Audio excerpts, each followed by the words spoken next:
এই যে করিমপুর যাব বলতে বলতে আজকে কিন্তু বেরিয়েও পড়েছি করিমপুরের উদ্দেশ্যে। যদিও আর কিছুদিন বাদেই ষষ্ঠী, তবে তর্স হয়নি, তার এক সপ্তাহ আগে এই যে পৌঁছে গেছি বাবার বাড়ি। হ্যালো সবাইকে, গুড মর্নিং। আশা করছি সবাই ভালো আছো, আর আমি তো আজকে ভীষণ ভালো আছি। ভালো থাকার কারণটা আশা করি তোমাদেরকে আর আলাদা করে বলতে হবে না, কারণ প্রত্যেকটা মেয়ে বিয়ের পর থেকে বাবার বাড়ি যাওয়ার সময় একটু বেশি আনন্দে থাকে, এটাই স্বাভাবিক। যাই হোক, আজকের বারটা ছিল রবিবার, আর এখন বাজে ঘড়ির কাটায় সকাল 8:30। এই যে রেডি হয়ে নিয়েছি, আর এবার যেহেতু বেশ কিছুদিন থাকবো ভেবেছি, তো সেই জন্যই ব্যাগগুলো একটু বেশি ভারী হয়ে গেছে। যদিও আর এক সপ্তাহ বাদে ষষ্ঠী, তবে এক সপ্তাহ আগে আমি চলে যাচ্ছি, কারণ আজকে ছিল একটা পিসির বাড়িতে নেমন্তন্ন, তো সেই জন্যই আরো যাওয়া। আর আজকে কিন্তু তোমাদের দাদাভাই আমার সাথে যাচ্ছে না, আজকে আমার শ্বশুর মশাই আর আমি যাচ্ছি, কারণ এক সপ্তাহ বাদে যেহেতু ষষ্ঠী, আর ষষ্ঠীর মধ্যে তো তোমাদের দাদাভাইকে যেতেই হবে, তো সেই জন্যই ভাবলাম আজকে বাবার সাথেই যাই। আর বাবা যেহেতু আমার সাথে যাচ্ছে, তো সেই জন্যই তোমাদের দাদাভাই সকাল সকাল উঠেই দোকানে চলে গেছে, সেই কারণেই আরো বাসে তুলে দিতে আসতে পারিনি। কারণ তোমরা হয়তো প্রত্যেকবারই দেখে থাকবে, আমি যখনই বাসে যাই তখনই কিন্তু তোমাদের দাদাভাই ব্যাগ ট্যাগ তুলে দিতে আসে। এই যে তোমাদের সাথে বক বক করতে করতে ফাইনালি কিন্তু 3.5 ঘন্টা জার্নি করে এখন করিমপুর ঢুকে পড়েছি। যখন আমাদের বেথুয়া থেকে বাসে উঠি তখন বাজে মনে হয় 9:05 কি 10 মতো, আর এখন যখন পৌঁছই এখন বাজে 12টা। না, বাইকে আসলে এতটাও লেট হয় না, 2 ঘন্টার মধ্যেই পৌঁছে যায়, তবে বাসেও লেট হয় না, কিন্তু আজকে বাসটা প্রচন্ড লেট করেছে। তবে ওয়েদারটা ভালো ছিল বলে একদিকে বাঁচুয়া। সকালে যখন বেরোই বেথুয়াতে তো বৃষ্টি হচ্ছিল,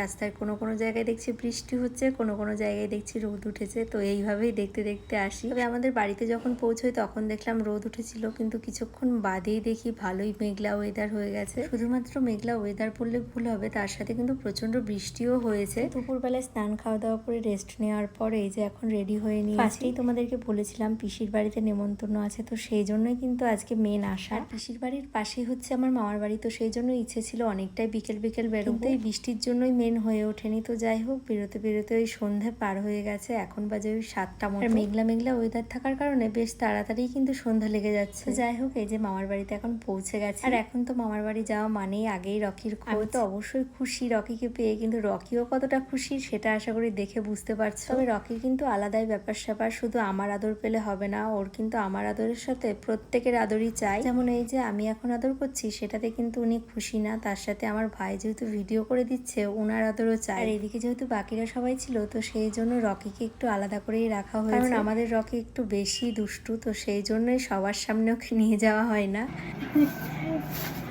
ফোনের টেস্ট জানিনি, রকির ভিডিও হচ্ছে। রকি সুন্দর, রকি কীর্তিকলাপ সবাই দেখছে, রকির কীর্তিকলাপ দেখছে। রকি আমাকে কামড়াচ্ছে, রকি আমাকে কামড়ায়, রকি দুষ্টু, রকি শুধু কামড়ানো হচ্ছে। এই যে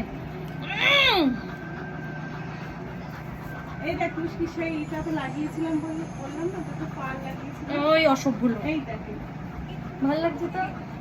এই যে রকির দুষ্টুমিটা দেখতে পেলে, ওর খেলা মানেই ওর মুখের মধ্যে হাত দিয়ে বসে থাকতে হবে, আর ও হাতটাকে কামড়াবে, এটাই হচ্ছে ওর খেলা। শুধু এটাই না, ও এত পরিমাণে ছটফটে তোমাদের কল্পনার বাইরে, মানে কোনো সময় তোমরা ওকে স্থিরভাবে দেখতে পাবে না। তো যাই হোক, মামার বাড়িতে কিছুক্ষণ থাকার পর তারপরে পিসির বাড়িতেও গেছিলাম, যেহেতু ওটা শ্রাদ্ধ বাড়ি ছিল সেই জন্য আর কোনো ভিডিও ক্লিপ নেই। শ্রাদ্ধ বাড়ির কোনো রকম ব্লগ করে ভাইরাল হওয়ার আমার বিন্দুমাত্র ইচ্ছে নেই। ব্লগ করি মানে এই না যেখানে সেখানে ভিডিও করব, এইটুকু রুচিসম্মত জ্ঞান আমি মনে করি প্রত্যেকেরই থাকা উচিত। তো চলো আজকের ব্লগটা এখানেই শেষ করি, কেমন লাগলো অবশ্যই কমেন্ট করে জানিও। আজকের মতো সকলকে টাটা।